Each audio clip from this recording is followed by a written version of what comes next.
Hey everybody, welcome back to Barbecue by Biggs. I'm Aaron, and today we're talking about splits. Nope, not those kind of splits. We are talking about wood splits. We got a new tool to help us get the right size split. If you want to see what it's all about, come along with us. Stay tuned.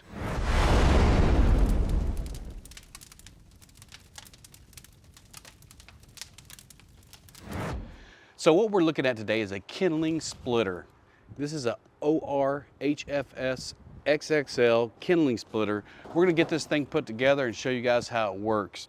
So when you're smoking meat, you need the right size split. If not, you're gonna have too much temperatures up and down. This would be a great split for 250 to 275 degrees in my smoker. But sometimes, you know, when we're smoking sausage or we're doing other things where we need that lower temperature without very much spikes, you're gonna need a smaller split. We use it in our Lone Star grills, mini smoker in the bottom, cut them off and get little, but it's a little bit difficult when you're using an axe or something like that. So I've been looking at these tools for a long time and got the chance to get this one. There's many of them out there on the market. This one is available on Amazon. The link is in the description down below. I haven't had any of the other ones. All I can do is give you my opinion on this one. So let's get it out, get it put together, and get it to work. All right, let's get in here. All right, let's see what we got in here. This package is pretty good. So in the package, what you get is all the bolts, and it also includes an Allen wrench and a wrench. You get the body of the Kindling splitter, and then you got the upper and the lower. The surprise bonus, which none of the other manufacturers I've looked at comes with, it comes with a 4-pound sledgehammer. So it has everything that you need to get started doing this. So let's get this thing put together. I mean, we're talking 8 bolts and we're rolling. So if you look at the bottom, the one that has the ORHFS on it with the axis here, that's your bottom piece. We're gonna put this right on the top of that. In your package, there are 4 smaller screws. Those are gonna go on the bottom. If you look, this bottom plate is threaded. So we're just gonna put that on the bottom. So we got all those hands started and we'll go ahead and tighten those up. So now that we got that bottom ring tightened up, we're gonna put the top ring on. The top ring, as you can tell, is a hexagon here. It's gonna face the same direction. The point's gonna face the same direction as the bottom. Goes right on the top. They send you 4 bolts with the nuts, just like the other one. The other one screws into the base. These actually have nuts. We're gonna put the heads through the top, and then we'll put the nuts on the bottom. We'll get that done now.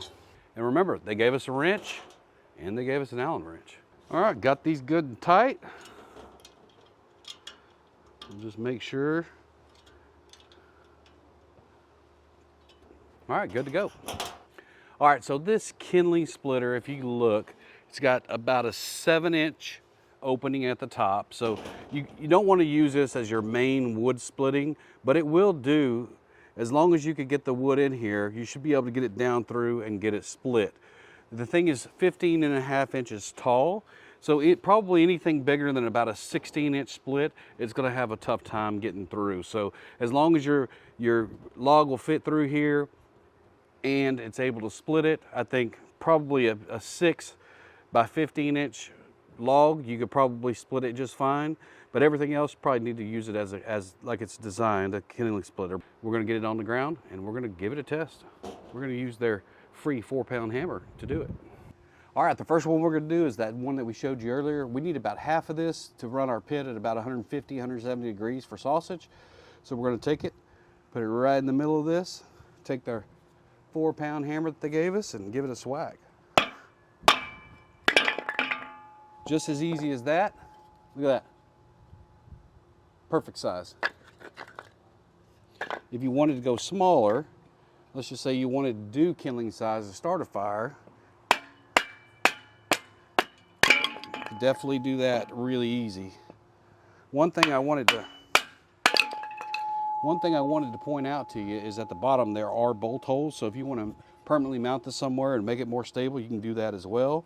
But that's all there is to it. Done. You look, little Kindling size. Oh, you want to go smaller? Let's do that.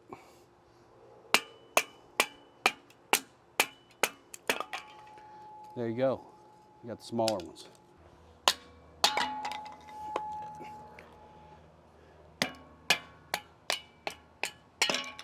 A lot smaller, it looks like. Let's try that. Oh yeah.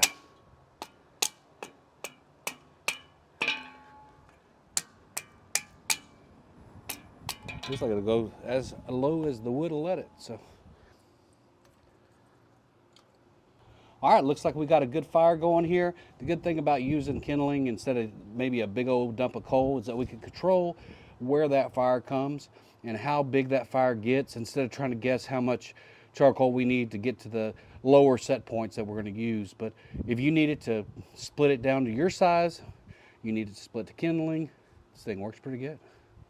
All right, our final thoughts on this kindling splitter.